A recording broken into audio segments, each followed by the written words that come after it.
काजोल देवगन एक बार फिर बड़े पर्दे पर वापसी कर रही है और इस बार कुछ ऐसे अवतार में जैसे पहले उन्हें कभी नहीं देखा होगा। बता दें कि काजोल विशाल फूरिया के डायरेक्शन में बनी माइथोलॉजिकल हॉरर फिल्म माँ में नजर आ रही है। ये फिल्म देवगन फिल्म्स के बैनर तले उनके पति यानी कि अजय देवगन ने प्रोड्यूस की है। काजोल की ये फिल्म इसी महीने 27 जून को सिनेमा घरों में रिलीज हो रही है। वेल, ट्रेलर तो आप सभी ने देखा ही होगा कि कितना खतरनाक है। फिल्म पूरी देखने के लिए 27 जून तक हमें इंतजार करना होगा। वेल, इस फिल्म को लेकर काजोल ने बहुत कुछ डिटेल्स में बातें की है। चलिए देखते हैं। बहुत बहुत एक्साइटेड हूँ।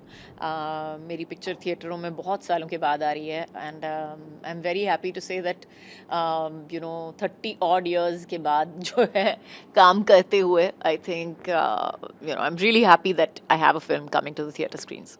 मैं इतना ही कहूँगी कि इट इज़ हर एक्टर को हर बार अपने आप को रीइन्वेंट करना ही पड़ता है और इसमें भी मैंने कोशिश की है कि मैंने कभी सोचा भी नहीं था कि मैं हॉरर पिक्चर करूँगी भी। और माँ की शुरुआत वहाँ से हुई थी। एक्चुअली हमने जब स्क्रिप्ट लेवल पे सुनी थी कहानी तो हमें लगा कि नहीं कि हम एक हॉरर पिक्चर बना रहे हैं, हमें लगा कि हम एक थ्रिलर बना रहे हैं। But by the time the script came about and by the time we figured out के क्लाइमैक्स क्या होना चाहिए, it became we had to make it a horror, it had to be that genre. So yes, we are very very happy. हम बहुत खुश हैं कि हमारी जो कोशिशें हैं वो पूरी हो गई हैं और पिक्चर अभी बिग स्क्रीन पे रेडी है रिलीज़ के लिए। एक तो मुझे लगा कि पूरी स्क्रिप्ट अच्छी है, it was a good tight script and सब ऑफ कोर्स सबसे ज़रूरी बात है कि आई थिंक इसका जो किरदार था, किरदार का नाम है अंबिका पिक्चर में और हम काली माँ के बारे में बात कर रहे हैं। तो जहाँ से कहानी शुरू होती है, I am a big mythological buff, I love mythology. हमारी जो इंडियन माइथोलॉजी है, हमारे पास कितनी कहानियाँ हैं। तो I think it was one of my favourite stories. So I think that's the reason basically. I think किरदार में इतना पता नहीं डेप्थ आया है या मैंने कोशिश की है या जो भी है, मुझे लगता है। लेकिन पिक्चर में मैं ज़रूर कहूँगी कि मुझे आई फेल्ट कि माँ का हाथ है हमारे सर पे और हम जो भी कर रहे हैं वो सही ही कर रहे हैं। जो भी निर्णय हम ले रहे हैं पिक्चर के बारे में वो भी सही ले रहे हैं, क्योंकि मुझे लगा कि कहीं ना कहीं वो हमें बता रही है कि हमें क्या करना चाहिए, किस तरह जाना चाहिए। और आई am very grateful that I have done this film. I'm very grateful to her.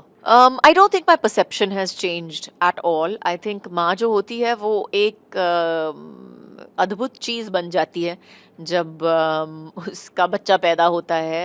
वो उसमें पता नहीं एक अंदरूनी शक्ति आ जाती है सब कुछ करने के लिए। और go without sleep for 6-7 months, आप सो नहीं रहे हो, ठीक से खाना नहीं खा रहे हो, जो भी कर रहे हो और ऊपर नीचे भाग रहे हो, सब कुछ मैनेज कर रहे हो सिर्फ इस एक छोटी सी नन्ही सी जान के लिए।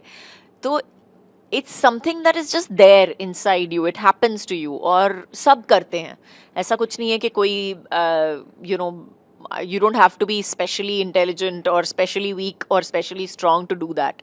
I think all mothers do that. हर एक माँ अपने बच्चे के लिए करती है। एंड हमारी कहानी का ये जो मेन बेस है वो भी यही है कि जब बच्चे पे बात आती है तो मतलब कोई रोक नहीं सकता है आपको। ऐसा कोई डिस्कशन नहीं हुआ था, लेकिन ज़रूर लाइक ऐसे he is a very hands on producer और इस फिल्म के मतलब हर पार्ट में उन्होंने बहुत ही ध्यान दिया है, from the script to the music to the VFX also for that matter. So I think VFX is a huge part of the film. और जैसे कहते हैं ना, VFX को भी शूट करना वो एक अलग ही गेम है बेसिकली। तो उन्होंने पूरी मतलब डिटेल में ही is been a very very hands on producer, I would say. I have no idea, it will depend on पता नहीं एक्चुअली। जो अच्छी, जैसे मैंने कहा है, मेरा स्क्रिप्ट मेरा सबसे बड़ा हीरो होता है और कौन क्या स्क्रिप्ट लेके आएगा क्या पता है। तो we'll see what happens and I am very proud of the film. I am very very proud of the film. I think we have made a very good film. हमने बहुत अच्छी पिक्चर बनाई है। हाँ, आपको पसंद आएगी ना पसंद आएगी वो एग्जाम बताएगा, लेकिन माँ की कसम है मैं अच्छी पिक्चर बनाई है।